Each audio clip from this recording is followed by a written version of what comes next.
You are listening to the One Day at a Time Recovery Podcast. On this podcast, my guests share their stories of alcoholism, addiction, and how they recovered so that you can too. My hope is that you find the inspiration and resources you need to let go of what's holding you back so that you can transform into the person you were always meant to be. Ready? Here we go.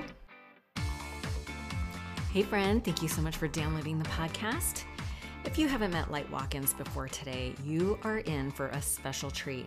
Light is the author of 4 books, the latest being Travel Light, Spiritual Minimalism to Live a More Fulfilled Life. I actually found him through listening to the Rich Roll podcast, and his interview was so compelling. I took a chance and invited him to be a guest to talk about how to find your purpose. He's also a meditation teacher, which a lot of people have resistance to, but his approach is so simple that it really lowers the bar and makes the experience more attainable and definitely more enjoyable. But before we jump in, I have a couple of resources for you. The first one is Sober Life School, where you'll find a free guide, How to Quit Drinking, 30 Tips for 30 Days. There is a printable 30-day cheat sheet. There's tips on how to control cravings, and there's also some mindset hacks that'll help you quit drinking as well. I actually wrote an article called The 3 Secrets to Sobriety Nobody is Telling You, which is included as well. And if you get it, you'll also get an occasional email from me with some of the meditations and resources I personally use to support my spiritual growth and personal goals. The second resource is for those who are struggling to quit drinking, but really have a need for private support due to work. I actually have a lot of clients who are doctors, attorneys, or otherwise high profile who really need to be able to work through their issues in a safe environment. If that sounds like something you need, you can set up a free discovery call to see if coaching is right for you. When you go to soberlifeschool.com, just look for the coaching tab at the top and click on the Work With Me button for more information. One of the reasons why I have been hosting this podcast since 2016 is because I get to meet a lot of inspiring people who are doing amazing work in the world. Light is definitely one of those people. So without further delay, please enjoy this episode and let me know what you think. Well, Light, thank you so much for joining me today. Thank you for having me. I'm honored. You're so sweet. No, it's my honor to have you. I'm super excited to be talking to you. I want to talk about, man, you are a prolific writer. You have 4 books out now. Is that right? Yeah, I wouldn't call it 4? prolific, but yeah, I've written a few books. Like Deepak Chopra has written 100 books. I would say that's prolific. Well, listen, from where I'm sitting, I've been Right. trying From to where get the average person is, sure, it's prolific. it feels like a lot to me. I've been wrestling with this manuscript of my own for a while now. I just got my edits back from a developmental editor, and I'm just like wrestling with this. So, congratulations on finishing 4 books. That is no small feat. And congrats to you on getting that process underway. That's a big deal.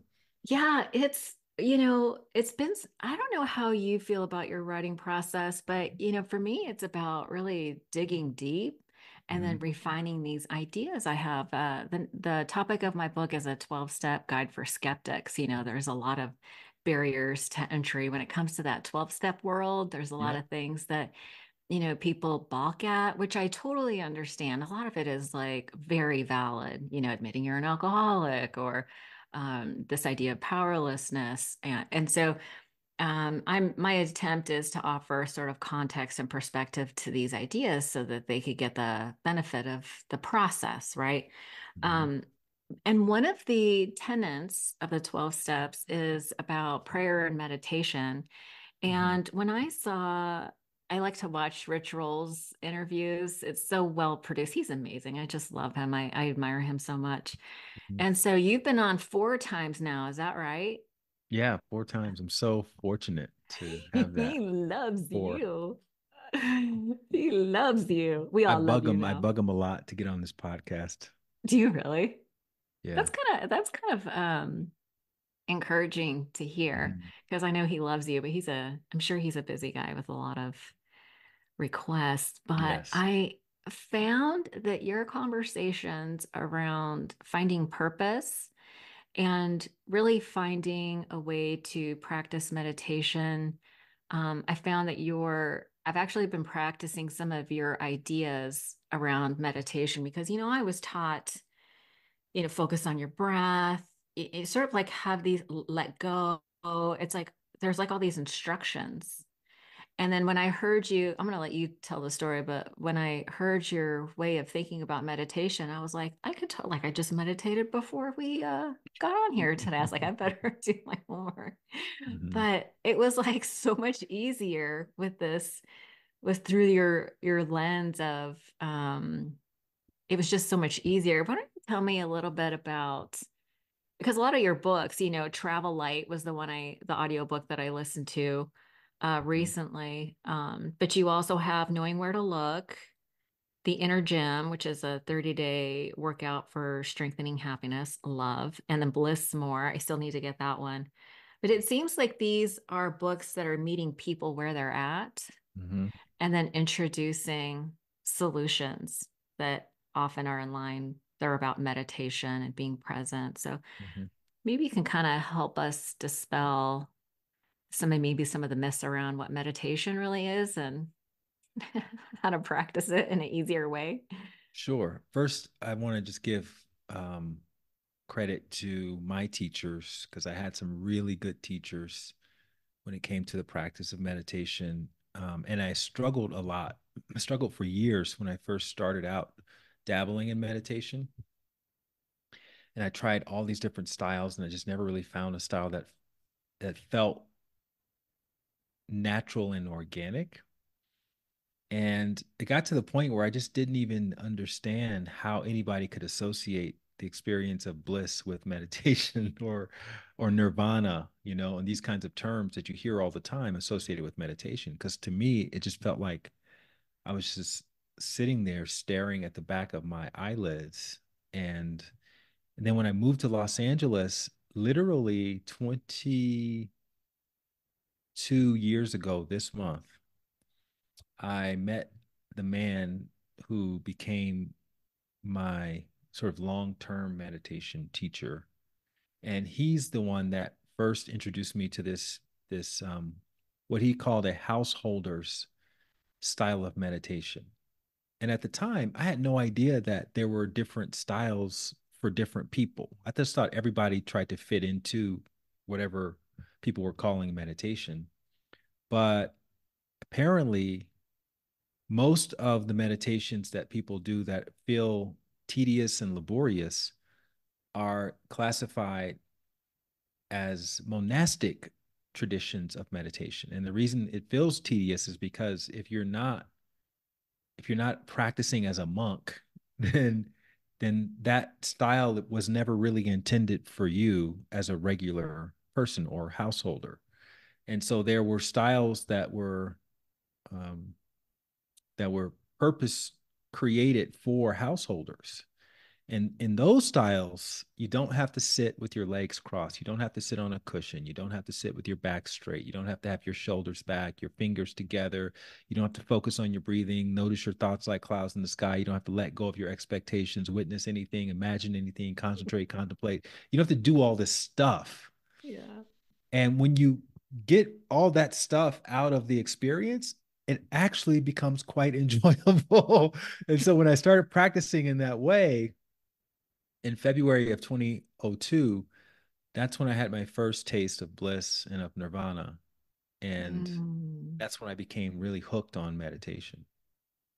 And your meditation teacher you're referring to, is that Tom Knowles? Tom knows, yes, How that's the did how man. did you meet Tom? That's a good question. I met Tom through okay, so I'll tell you a story. So I love stories. I was living in New York prior to 2002, and I was working in fashion. I was a model. And I met this girl who worked for Kenneth Cole in their marketing. That she was the vice president of marketing, and I was doing like a fashion show for Kenneth Cole. So she and I met. You She was very fancy. attractive. We ended up connecting. We became boyfriend and girlfriend. She lived on the Upper East Side. I lived on the Upper West Side of Manhattan, right? And in between the East and West Side is Central Park. So I started doing yoga at Equinox, the very first Equinox Oh, at in the world, Equinox. on Wow. 76 in Amsterdam in Manhattan. And I started doing yoga there, and I became a yogi, became a yogi, and I started getting her into. She had never done yoga before, so I started bringing her to my yoga classes. Wow. And then she went to this other gym in her neighborhood, and she comes home one day and she goes, "Oh my God, I went to this amazing yoga class. You have to come." And I'm thinking to myself, wait a minute, I'm the yogi. You're not the yogi. I invite you to classes. You don't invite me to classes. What do you know about yoga? That's what I'm thinking in my mind. Little But ego. what she hears me go is, okay, I'll come. One of those lackluster, you know, Fine. yeah, exactly. But I kept dragging my feet. And then how couples are, the woman just keeps going and going and going. She doesn't forget. And so finally I relent and I say, okay, I'll come to your You class tonight. caved. Right. So I turn up at the class and I'm the last person there. It's already started because you could, just energetically, I didn't really want to be there. Oh, yeah. But I went in this class. It was very dark. The teacher kept the lights out and there were like Christmas tree lights along the sides of the classes. It was packed. And it turned out to be a really good class, just like she said. And I thought, wow, that was a really amazing class. You mean she was right? She was right. And the teacher, who I never really saw, this Australian guy, I didn't see him because it was so dark in there. He had a really strong presence. So Oh. anyway, never went back to the class because again, it was inconvenient, and I experienced it. I Yeah. validated her whole experience with the class, but I still enjoyed my classes as well. Cut to 3 years later, she and I break up, and I have to leave New York because everything is reminding me of her, Mm. and so I decide I'm going to go to the epicenter of spirituality in America, which is, drum roll please, Los Angeles. Spiritual. So I get to Los Angeles and now I'm thinking, okay, I don't want to do this fashion thing anymore. Now I want to become a yoga teacher. And I'm living in West Hollywood and I go to Crunch Gym in West Hollywood. Anyone who lives in West Hollywood knows the Crunch on Sunset Boulevard. Yeah. And I get a free pass because I just want to do as much yoga as possible. I just want to go to their yoga classes just to kind of see what the vibe is like on the West Coast. Because now I'm like full blown yogi at this point. And I'm Had you looking been at the certified schedule. already? No, no, no, no. I'm Oh, just okay. practicing. I'm just Okay. practicing. I Okay. have an intention of doing a yoga teacher training, but I hadn't gotten that far yet. So I just pick a class that was a good time for me the next day. And turns out it's the same guy from New York, the Australian guy from New That's York. wild. And I went up to him at the end of the class and I said, I think I went to your class in New York. He goes, yeah, I remember you. I was like, really? You remember? How do you remember? This was like years ago. He goes, because you came with that girl and I had a crush on that girl. So I was disappointed when you showed up in the class.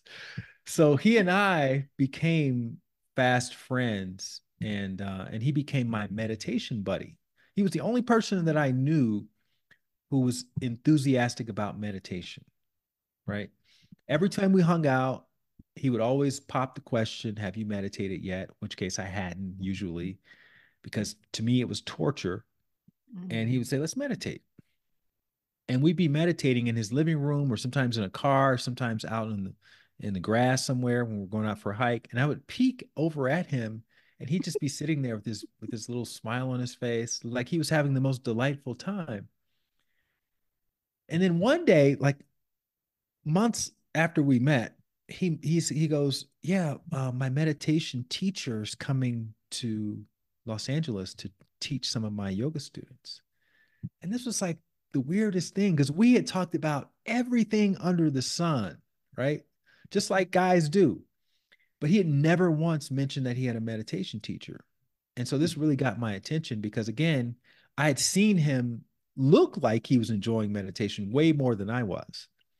So I go to his apartment one night in February, actually it was 2003, to meet this meditation teacher, and that's where I met Tom Knowles. Ended up being Tom Knowles, and Wow. that became my sort of gateway or on ramp to everything that I'm doing now. In fact, within 10 minutes, I knew I was destined to become a meditation teacher just because I just the vibe that I felt in Tom's presence was so strong that I just knew that this was meant to be my path. So that's In kind of how I 10, met. was that something that you just felt like it was always in you and then just meeting him and No, not at hearing him? all, not at all. But that's No. what's so interesting about the path. Like we look at our, we think about what we want to achieve, and we kind of imagine this linear path to achieving it. And Hmm. really, if I hadn't been modeling and if I hadn't gone on that casting to the Kenneth Cole fashion show, if I hadn't met the marketing director, actually, it wasn't even her, it was the PR person who introduced me to the marketing director. And you can keep going back, if I hadn't taken this other leap of faith and ended up in New York, if I hadn't done this and done that. And so I can trace it all the way back to being born. Which just goes to show that we're all on our own path whether we realize it or not, and that's kind of the overall theme of a lot of the writing that I do these days. Yeah, all about following your path. I've been hearing you talk a lot about the still small voice inside, Mhm. and that really struck a chord with me because when people first get sober, there's this whole identity shift, right? It's like I used to be this party girl, and then I became like the sober girl, and I had to sort of redefine my identity. And it took me quite a while to sort of step into something new that I felt comfortable in. But I'm 55 now, and I feel like I have had a few iterations of this sort of stepping into sort of like the new identity. And I feel like during these transitions, it's hard to listen to that still small voice. I feel like I'm in the hallway now where I'm like, what is my next? What is my next? Which is why I was like, oh my God, I can't wait to talk to Light Watkins about this stuff because it's all around listening to that still small voice. And Yeah. it's just I feel like there's so much coming at us at all times. Like I'm an information junkie, and I Mhm. heard you talking about, doing less is the way to hear that voice. How do you think of like what's a good way to think of getting to that place where you can hear that still small voice? Sure, yeah, the analogy that I use in my book Travel Light, which is my most recent book, Super good. is a sports arena. If you imagine yourself like at a basketball game, you know how in the basketball games they always show all the celebrities sitting along the court side, and Yeah. all the fancy people are down at where the court is, and then all Yeah. the I guess the people don't have as much, or it's been the nosebleeds. All the regulars. The regular folks. Yeah. So I equate that with the steel small voice and all of the other voices that are in and around our awareness, right? So Yeah. the still small voice is kind of like the people in the nosebleeds. And the fear voice and the voice of social conditioning, the voice of your parents, your coaches, your priest, your neighbors, your coworkers, whatever media you consume, your echo chamber. Those are usually the voices that are kind of like the people sitting on court side, right? So if you're a player in the game, and if everybody's shouting at the same pitch, you're going to hear the people who are courtside much louder than you're going to hear somebody up in the nosebleeds. And and and so the way it works with our internal voices is the voices that we pay the most attention to are the loudest, and the ones that we Mm. tend to ignore the most are the quietest. So that's one of the reasons why they call it the still small voice. It's just because living on planet Earth, that voice that may have been a lot louder when you were younger gets conditioned out of you. It gets beat out of you, and people indoctrinate you to being afraid and considering cautionary tales of people who basically stepped outside of the box, went outside of the box, and what happened to them, and why you have to play it safe. And so those are the floor seats.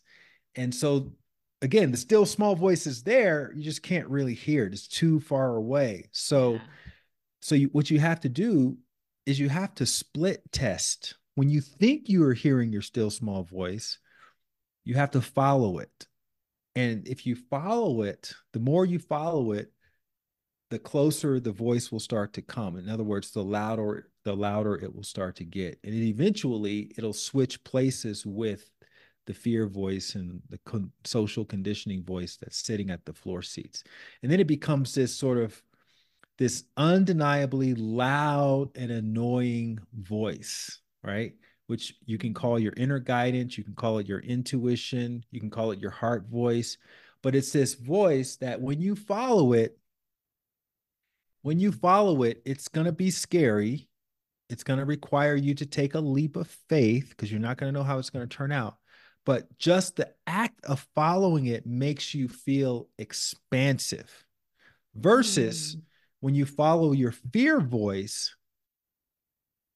and when you're trying to play it safe, what that really means is you're having to contract. You're having to contract. You're having to play small in some way.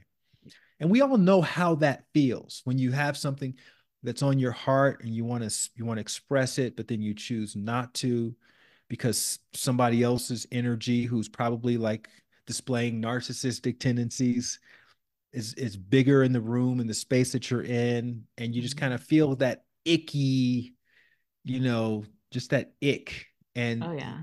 you don't want to be around that. You don't want to be around that person, but maybe you're in a situation where you can't not be around that.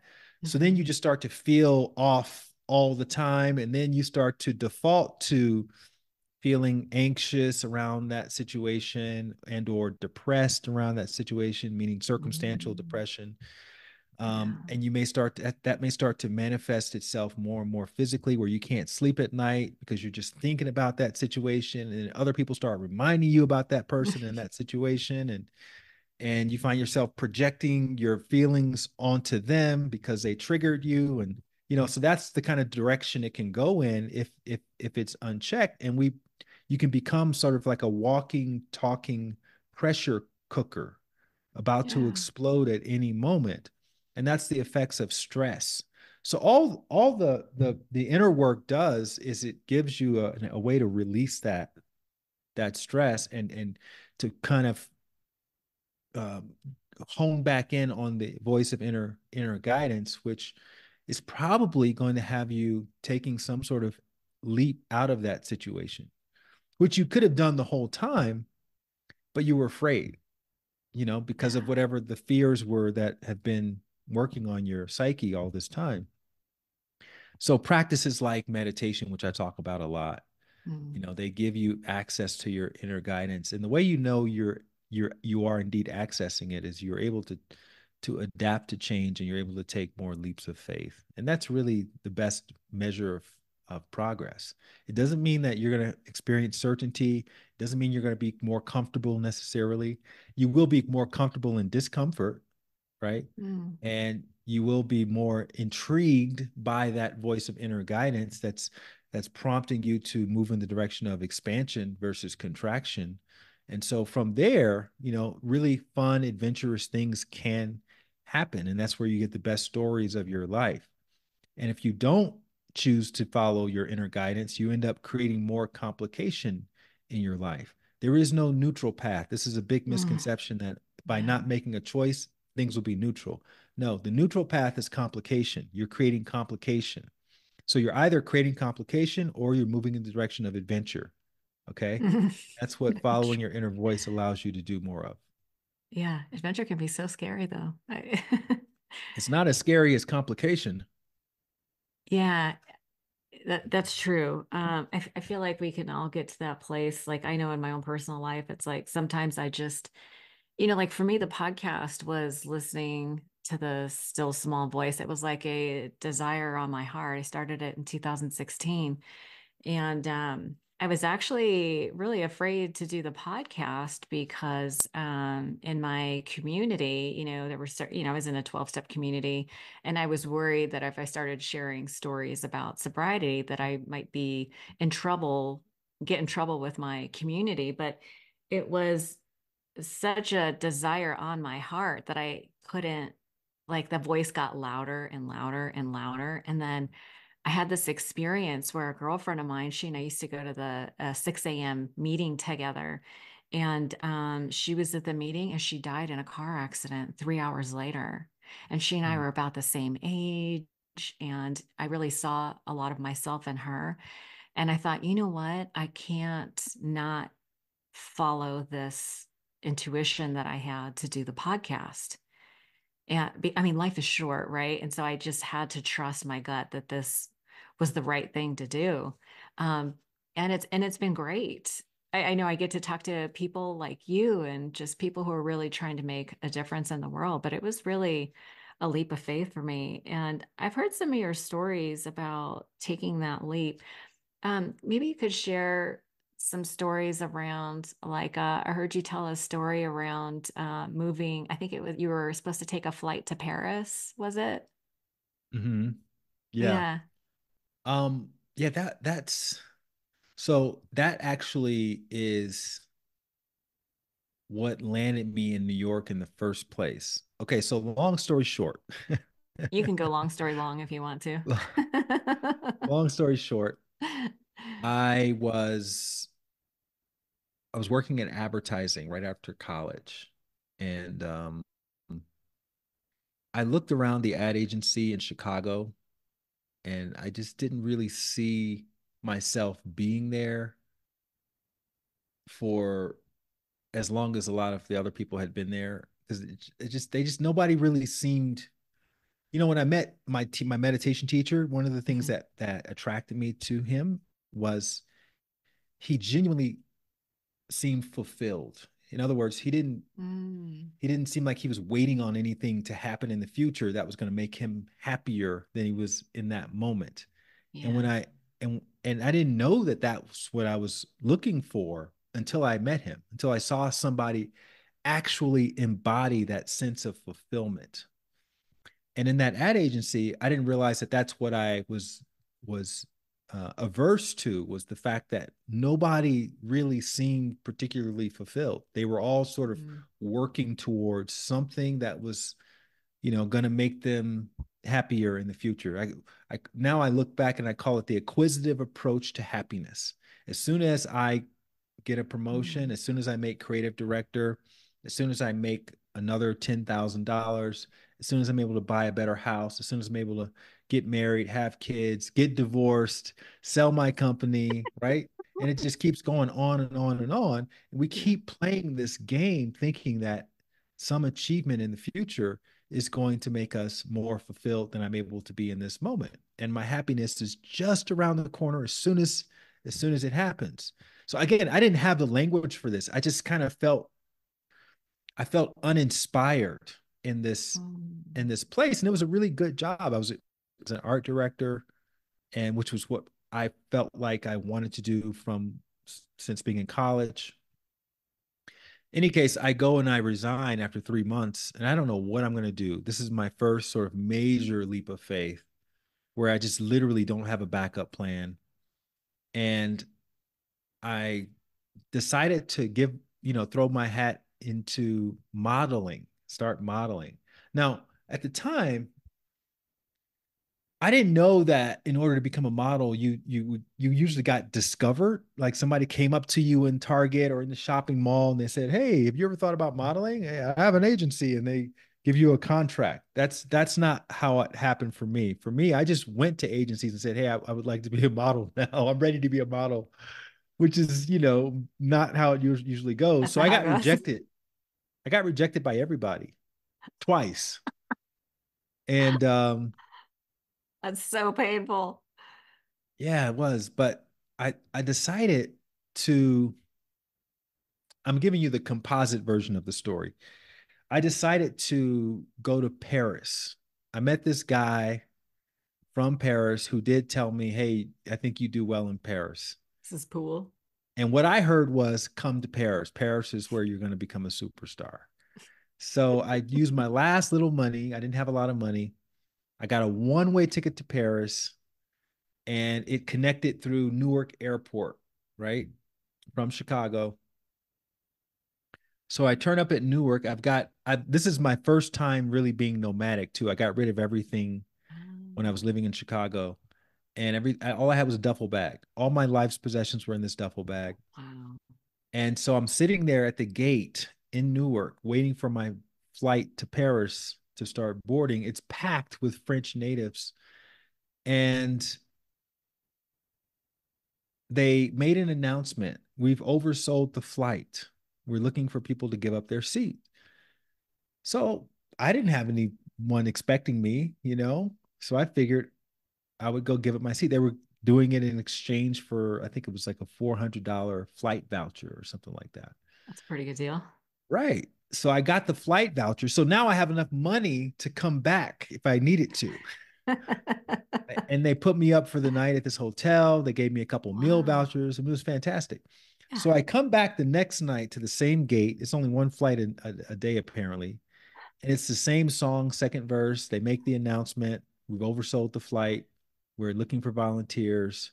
Flight vouchers now are like $500. I shot up, went to the desk, got another voucher. So now I have almost $1,000 in flight credit that I Amazing. could use to come back if I ever needed to. Okay. So again, I didn't have a plan on how I was going to get back when I first made this trip, when I So first booked brave. this trip. So then the third night, come back, same thing. We need volunteers. I give up my seat, and everybody boarded the flight. And I was literally the last person to board the flight. They had one Wow. seat left. And the flight was scheduled to land in Paris at like 9 o'clock in the morning. Mhm. So as soon as I land, I go to um, this hostel. And again, it's like now it's like 10 o'clock in the morning. I go to the hostel to check in. I had a book called Paris on a budget or something, because this is way before smartphones. This is like in the 1996 or something like that. Oh my goodness. And if you show up at a hotel or anywhere before 3 o'clock, they're going to be like, "Hey, you can't check in yet. Right. You got to come back at 3 o'clock." So I didn't know this. So I said, "Okay." I put my stuff in their storage locker, and I got my modeling portfolio, and I went to one of the agencies, the first agency on my list, where the guy that told me I would do well in Paris happened to work. He was out of town when I got there. So they took my book, they took it into the back, they brought it back out within like 30 seconds and said, we're not interested in you. Come back in a few months, perhaps. They didn't know I went through this whole, journey to get there. Um, and so I'm sitting in their lobby, putting my stuff in my bag, and this big black American guy, or not American, but big black guy is speaking French to these two models in the corner, and he's staring at me. And I'm just thinking to myself, please don't come over and start speaking to me in French because I don't understand French. Sure enough, he starts walking towards me, and he speaks to me in perfect American English. He goes, "Hey, you're from Chicago, right?" And I was like, "Yeah, I was just in Chicago." He goes, "Yeah, I remember you. I've seen you. I'll never forget a face." He goes, "I'm a photographer here in Paris, but I'm from Chicago." Oh my God. And what happened? Did they end up representing you? I said, "Nope." He said, "Okay, well, I want you to follow me." So I follow him out of that office. We walk into the hallway, and then on the same floor, we walk down the hallway to the next office door, which apparently is another agency. Mm. And we walk in, and I get the impression that he wants to introduce me to another agent. But when I walk in, I see these two people standing with their backs to me, and one of them looks a little bit familiar. So she turns around.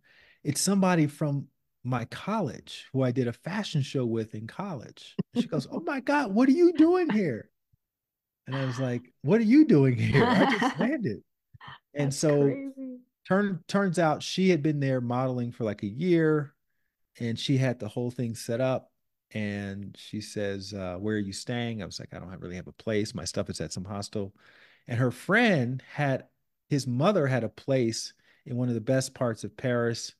and she had just left town for 3 months. So he offered her mother's place to me. The agent that the man wanted to introduce me to ended up representing me. I ended up inheriting this Wow. whole group of friends. All this happened within an hour and a half of me landing in Paris. And now remember, I had to give up 2 flights in order to have that quote spontaneous interaction. And again, it was just another reminder that our responsibility is really just to take that initial leap and to Mm, step into that expansive place and not worry so much about how it's all going to come together. Just keep trusting that even mm, though it's not time to check into the hostel, and even though, you know, they ended up using you on the flight, or even though whatever happens, happened, wow. it's all divinely guiding you and navigating you towards where you're supposed to be, provided that you're following that voice of inner guidance from a very genuine and sincere place. You've mentioned a couple times, and just in telling that story about, and throughout our discussion, this idea of trust, Mhm. right? Trusting in the universe, trusting that still small voice.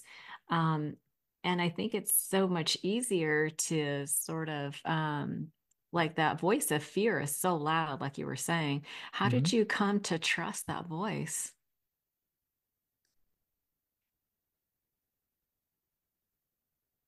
I would say that it started off with the fact that I have very supportive parents.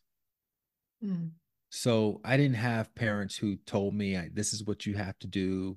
They encouraged, they're not perfect parents. Don't get me twisted, don't get it they're wrong, but human yeah, they're parents. human, but they encouraged us to, explore whatever our curiosities were. And I know that not everybody Mm, has that kind of upbringing. You mhm, have a lot of people have parents who have imposed their will onto them. And so it's very difficult to let that voice of curiosity sort of run the show, which I felt like was my experience growing up. Like I got to dabble in a bunch of stuff and try this and try that and not feel ashamed because, I wanted to spend the afternoon painting or drawing or creating things out of poster board. So I would say it started there, and mm, perhaps, my sacred spiritual agreement was that, hey, you're going to be a teacher one day, so you need to know what it feels like to have full access to that that voice. And so that's just how my path kind of played out. So i yeah. don't i don't have a definitive moment or anything like that, but I will say that one of the one of the biggest benefits for me when I started meditating was the quality of that voice got more refined, like dramatically more refined. And I got a chance Mm, to see how it was before I was meditating on a consistent basis, and then after. And now it's like it doesn't even take trust. Like you don't need to trust that the shower is going to get you clean because you've taken a mhm. shower so many times. You know it's going to get you Yeah. clean. You know that Yeah. there's a sequence. You got to go, you got to turn the water on, got to get it to the right temperature. You stand in it, you use soap, you do it for 10 minutes or so, you get out, you dry yourself off, and you move on. That none of that Mm, experience requires any trust. And when you can get to that place with your intuition, then and you just know that, okay, it's telling me to go right, I'm going to go right. I don't care how glittery things are to the left, I'm going to go to the right. And that's just where my path is taking me. So getting to that point is really where you want to be, because then you don't have to ever mm. sit there and waste time deliberating and negotiating and bartering and having to go and stick your hand in the outlet over and over and over and get Yeah. shocked in order to remember that you should have taken the right instead of the left. Yeah, that reminds me that experience breeds confidence. And I know, listen, I listened to a whole bunch of your stuff, so I've heard lots of stories where you followed that intuition and had magical results on the other end. Do you mind sharing that story of you were stuck in traffic on your way to the yoga studio, and there was something that was going on with the mirror? Yeah. Do you know what I'm talking about? Yeah, of course. That was a So great story. I was teaching yoga once I met that guy in the yoga class from New York. He became my The yoga Aussie guy. mentor, the Aussie guy, exactly. He became Yeah. my mentor. and and I ended up actually taking over his classes at the Oh, gym, at you Crunch did. Gym. Wow. And so my commute to that class was about 10 minutes. And I never forget one morning, I had the whole thing timed out. Like I would leave my house, get in my car, drive to the class and park, go up the stairs, right? And I would get there like 10 minutes before the class was supposed to start. And I was a Mm-hmm. stickler for punctuality because I didn't want to Yeah. send the message to my students that it's okay to show up late. I wanted Right. to start right on time and let Yeah. them know that it was going to start right on time. Yeah. So anyway, everything was going like clockwork this one morning. I get in my car and there's never any traffic on this street going to the gym, except this morning, bumper to bumper traffic. I'd never seen anything like it. Wow. So, like any good Los Angeles driver, I start zigzagging my way through the side street alleys down to this other street and bumper to bumper traffic on the other street. Now, this is highly unusual. This is You're never happens. So like, now what's I'm going sitting on? there stuck in traffic. I'm sort of anxious because it looks like I'm gonna be late. And you can't really, when you live in LA, you can't use traffic as an excuse because everybody knows that there's just traffic in general, Right. right? So there's nothing I can do. I'm just sitting there in traffic. Oh, And and then I get to the main intersection where if there was going to be something obstructing both of these streets, it would have been on this intersecting street. And so I get to the intersection and I'm looking and I'm you know twisting my head trying to find what's going on. Is there an accident? Was there construction? Was the president in town? Was there some crazy person in the middle of the street? Was there like a bank robbery? Like what is going on? And all of a sudden, the traffic just spontaneously clears up. And I didn't see anything that I could use as an mm, excuse. So now yeah. I'm just late because there was just traffic. And I'm like pissed, right?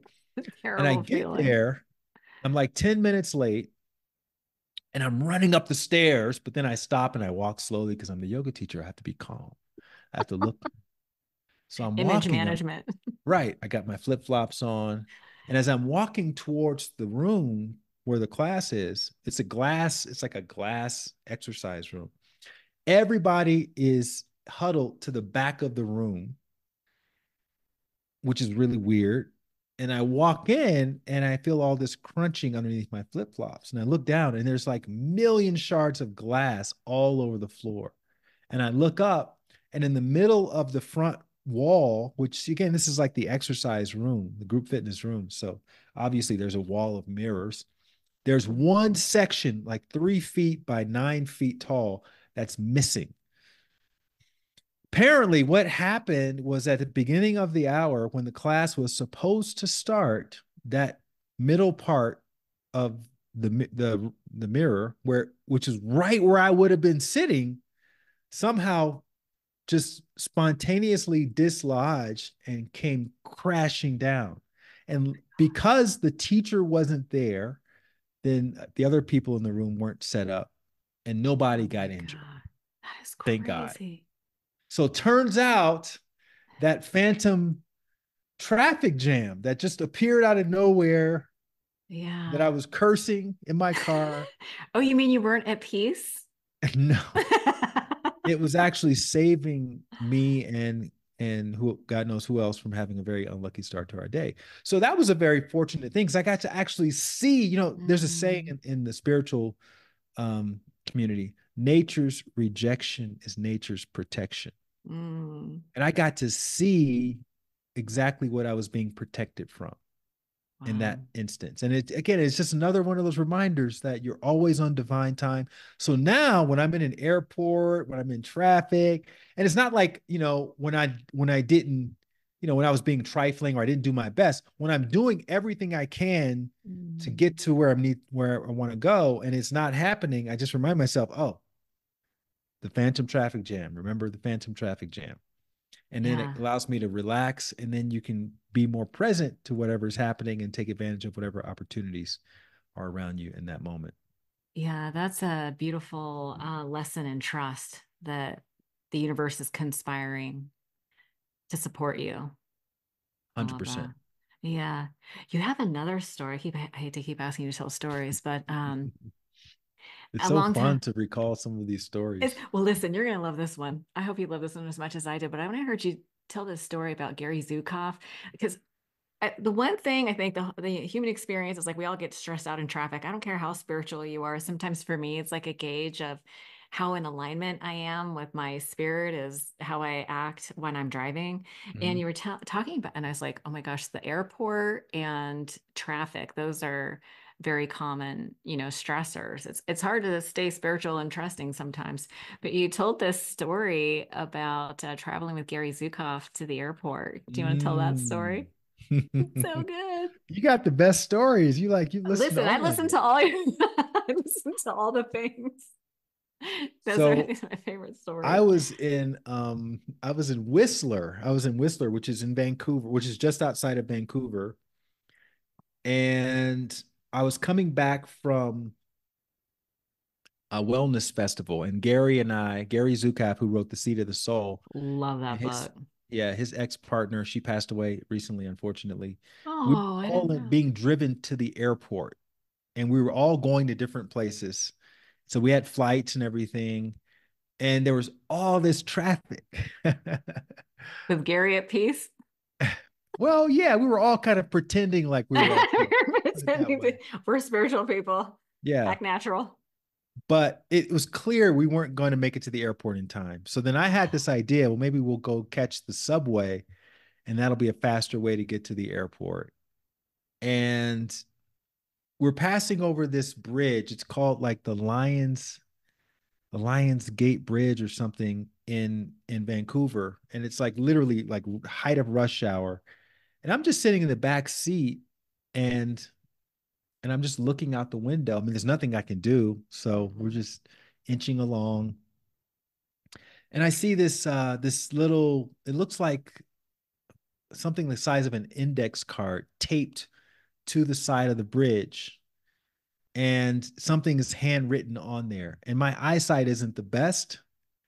So I couldn't really make out what it was. And it was really small, right? Mhm. And so I take a picture of it and I figure I'll just enlarge it and see what it is later because I was just curious what it could have been. And I looked at it later. We eventually made it. We got on the subway. We made it to the airport in the nick of time. And it said when I was sitting at my gate waiting for my flight, I looked at the photo and I enlarged it, and it said, "The future belongs to those who believe in the beauty of their dreams." Mhm. Yeah. The future belongs to those who believe in the beauty of their dreams. And I had no idea what it was, what it meant, why it was there. I didn't know if it was put there by someone who, you know, wanted to remind whoever was up that high on the bridge. I guess sometimes people jump off the bridge not to, to Oh, remember about the right. future, or if they Yeah. put it for people walking. There weren't that many people walking at that. It's a pretty like long bridge, and it was all cars for the most part. Yeah. But yeah, I don't know. I just wondered like how long it had been there and what, like somebody literally sat down because it had been taped because Vancouver's a very rainy place. So it had been taped Yeah. fully so that the rain didn't destroy it. I mean, somebody definitely thought about it. It was premeditated. And then I thought, what if what if somebody put it there just following their inner guidance, not knowing that somebody was going to be stuck in traffic, you know, coming from a wellness festival who writes daily dose of inspiration emails and would be inspired by that note to then share it with their list of 20,000 subscribers and put it in their book, Knowing Where to Look, and share it on podcasts like yours and Rich Rolls. I don't know, but that possibility just makes me a little bit more excited to consider. And again, it's another one of those reminders that your inner voice may have you doing things that you may think are insignificant. Like, Mm. who cares? Nobody's going to read this little note that I put up on this bridge, or nobody's going to read my little blog post or watch my little YouTube video. I don't have any, I only have 8 subscribers, but you just never know. You Yeah. never know where these things are going to go. And it's not your responsibility to know where they're going to go. Your responsibility is to follow what you feel is the right thing to do, what the expansive thing to do in this moment, and let the universe, or whatever you want to call it, nature's intelligence, take care of the rest. That is such a, I mean, and somebody wrote this thing, and I would imagine that there had to be some hope there, hope that it would help somebody else. Right. Yeah, and they'll never know the Never impact know. that it had, and it ended up in your book, and it keeps coming up, and it's still, and listen, it's gonna, just this little idea of encouraging somebody to believe in their dreams. I mean, has had quite an impact in just a simple little note. Mhm. It's an Eleanor Roosevelt quote I later discovered. Oh, is that right? Yeah. I love her. She's got a lot of good quotes. I could probably talk to you forever, but I realize I wanted to hear all your stories. And listen, you can hear all of, to those that are listening, you can hear all of Light's stories on the many episodes of Rich Roll, but you also have your own podcast, Mhm. which you have, I saw you had Chip Connolly. Was it Chip Connolly? Yeah.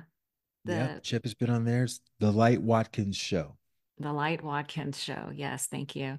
That's been really fun to listen to. I've listened to a few of those. You had a whistleblower on there recently. That was really Mhm. powerful.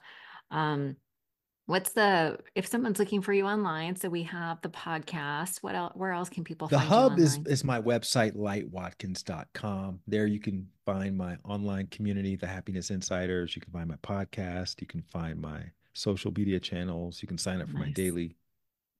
my daily dose of inspiration email, That's a and lot of every things. see all the You're also, books. your Instagram is really good. You do these little videos of just you sharing things, Mhm. which are so impactful. You'll probably see me commenting on your Instagram stuff. Thank Oh, it's so you. good.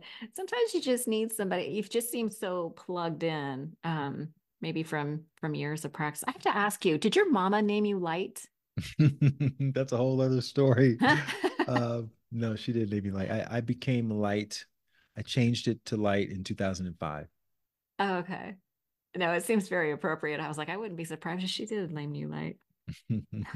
That's awesome. Well, listen, thank you so much for all the work that you're doing. I really appreciate, if you just do so much to inspire others. You've been inspiring me and encouraging me from afar, even though you don't even know it.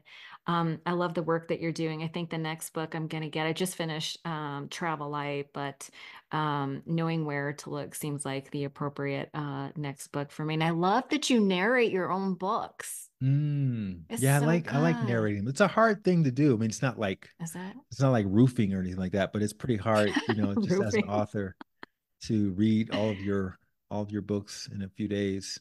Well, It's you're a podcast host, so you're a talker. true, true, true, true, true. Yeah, you're a Yeah. speaker. So listen, I love it when people read their own books. I And I really just feel like it found just, out that one of my books, Bliss More, the How to Meditate book, is on Spotify.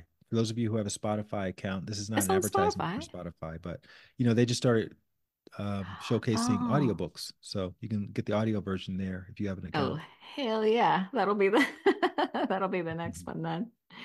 Oh my gosh, so much good stuff. I love the work that you're doing in the world. Thank you so much for Thank doing your you. own work, as you're leading by example, which I really appreciate. So thank you so much. I'll leave links to all your things in the show notes so people can go to odatchat.com and get links to all of the things. But thank you so much for taking the time to be with me today and share all your wisdom with our listeners.